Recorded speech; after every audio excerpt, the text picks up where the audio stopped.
আগামী 24 ঘন্টা কোনো ছাড় চলবে না, শুধু অ্যাকশন চলবে। আমি কোট করে বলতে চাই একবার ছিঁড়ে ফেলাম। সরকার কর্তৃক নিষিদ্ধ সংগঠন ছাত্রলীগ তারাও দেখলাম যথেষ্ট পায়তারা করছে। সবাই মিলে 13 তারিখ যে আসছে সেখানে আমরা প্রতিনিধিত্ব করব। আওয়ামী লীগ যদি আরো 10 গুণ শক্তিশালী হয়ে আসে, এই দেশে তাদের জায়গা হবে না। আওয়ামী লীগের এইসব প্রোপাগান্ডায় আর সাধারণ মানুষ ভয় পায় না।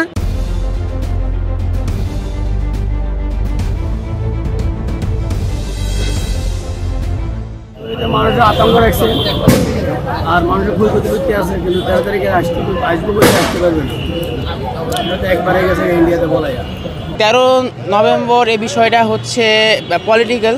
তো আমরা তো কোনো দল বা কোনো কিছু করি না, আমরা সাধারণ মানুষ নর্মাল যেভাবে চলাফেরা করি, সুরক্ষাভাবে থাকতে পারি, সেভাবে আমরা চলতে চাচ্ছি। তো আগামীকাল আমাদের স্কুল খোলা, তো যাদের বাসা দূরে, যারা বাসা মানে দূরে, যারা অনেকেই আসবে না। যেমন আমার বাসা হচ্ছে ওয়ারি, তো আমিও না আসার আকাঙ্ক্ষা। যেমন যারা কাছে আছে তারা বলতেছে তারা আসবে, কিন্তু যারা দূরে তারা এরকম ভয়ের জন্য তাদের প্যারেন্টস তাদের ছাড়বে না একা একা, বা তাদের স্কুলে পাঠাবে না। এটাই হচ্ছে মূলত মেয়ে নিয়ে। 13 নভেম্বর নিয়ে আওয়ামী লীগ যে ফ্যাসিস্ট শক্তি, যে পেশি শক্তির বড়াই করে যে আগাম যে বার্তাগুলো দিচ্ছে, তাদের সম্পর্কে আসলে হাদির ভাষায় বলতে চাই যে আগামী 24 ঘন্টা কোনো ছাড় চলবে না, শুধু অ্যাকশন চলবে। তার কথা মতোই আমি কোট করে বলতে চাই একবার ছিঁড়ে ফেলাম। ঠিক আছে, আসো পুরান ঢাকায় ঢোকো, তোমাদের একটার হাড্ডি গুড্ডি ঠিক থাকে নাকি এটা দেখে যেও। আওয়ামী ভীতি 5 আগস্টের আগে শেষ হয়ে গেছে। বান্ডেল থাকলে প্রতি সেনমানিতে টাকা বাঁচবে।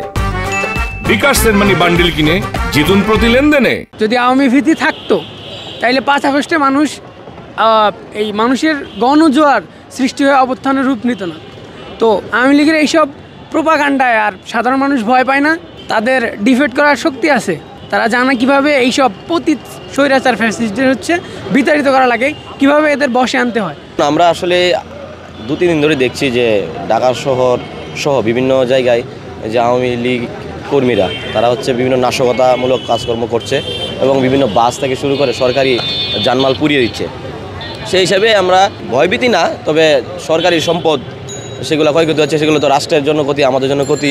তবে সরকার কর্তৃক নিষিদ্ধ সংগঠন ছাত্রলীগ তারাও দেখলাম যথেষ্ট পায়তারা করছে।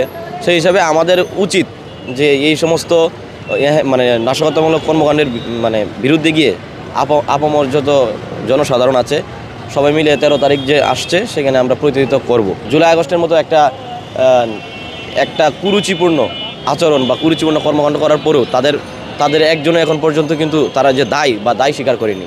সেই হিসাবে আমাদের যথেষ্ট পরিমাণ ক্ষোভ তাদের মধ্যে আছে। মানুষ ভুল করার পরে ক্ষমা চাই, কিন্তু তাদের মধ্যে কিন্তু ক্ষমা চাওয়ার কোনো টেন্ডেন্সি আমরা দেখিনি। আসলে আমরা ঠিক 36শে জুলাই, যেটা আমরা যে ডেটটা বলি, ঠিক কতদিন হয়েছে? বছরখানিক, 1.5 বছরখানিক হয়েছে। তো আওয়ামী লীগ, আমরা ধারণা করতাম যে আওয়ামী লীগকে দেশ থেকে সরানো ইম্পসিবল।